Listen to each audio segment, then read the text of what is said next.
term curriculum was first popularized by Franklin Babbitt in 1981. Babbitt likened a curriculum to a race course or trajectory that must be taken during teaching and learning process. That is, the curriculum is an experience that a child goes through so that a child become an adult and is successful in society. Maksudnya, kurikulum itu pertama kali dipopulerkan oleh Franklin Babbitt dalam tahun 1991. Artinya, kurikulum itu merupakan pengalaman yang dilalui seorang anak agar seorang anak menjadi dewasa dan berhasil di masyarakat.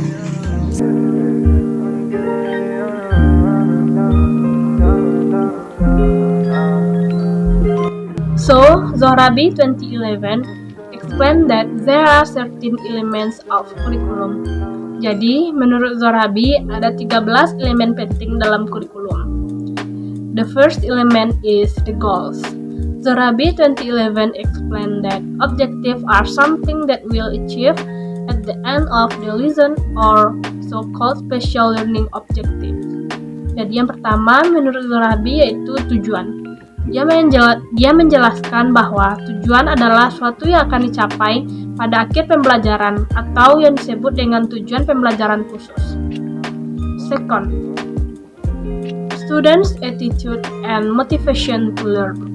Student attitude and motivation are very important to determine the success of the teaching and learning process.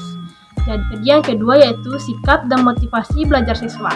Sikap dan motivasi belajar siswa sangatlah menentukan keberhasilan proses belajar mengajar.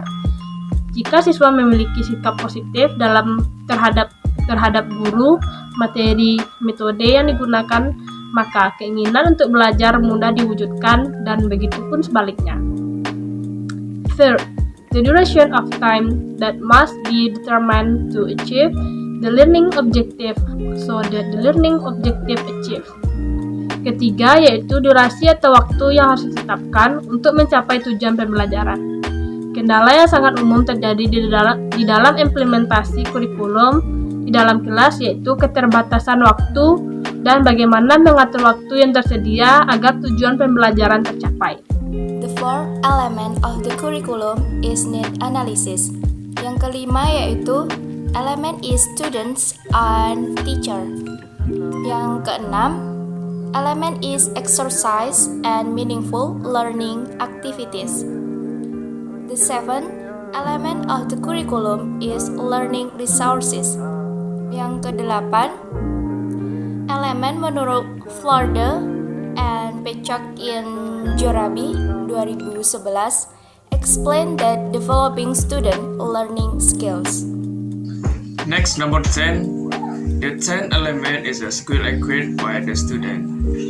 The 11th element is the vocabulary, which is learning English as a foreign language, or English as a foreign language.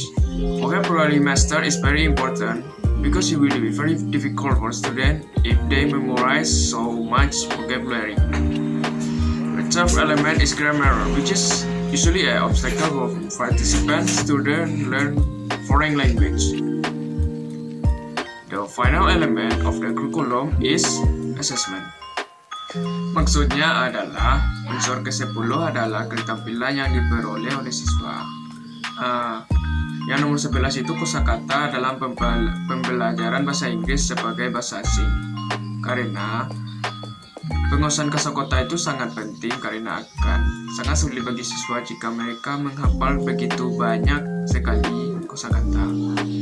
Nomor 12 itu adalah tata bahasa yang biasanya menjadi kendala sekali bagi siswa belajar bahasa asing. Dan nomor terakhir itu adalah asesmen atau penilaian.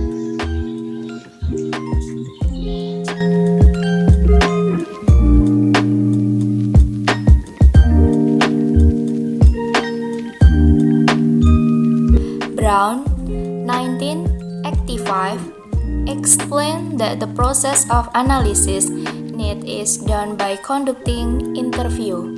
distributing questionnaires component, analysis required language, and make primarily prediction of student needs and decide what student needs based on the data.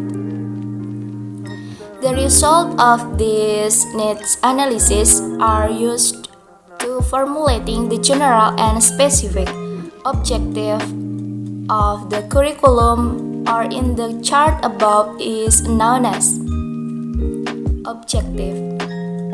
Setelah tujuan ditetapkan itu, akan dirancang tes yang sesuai dengan tujuan tes itu, yaitu program yang dirancang.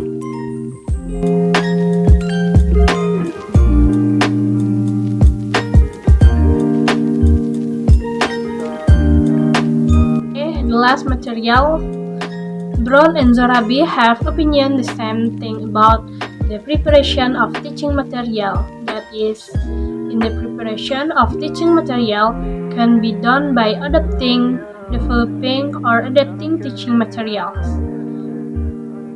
The most important thing in preparation of teaching material is accordance with student needs, learning objective, test design, teaching and evaluation process. Jadi Brown dan Zorabi punya pendapat tentang penyusunan bahan ajar, yaitu dalam menyusun bahan ajar dapat dilakukan dengan mengadopsi, mengembangkan, atau mengadaptasi bahan ajar.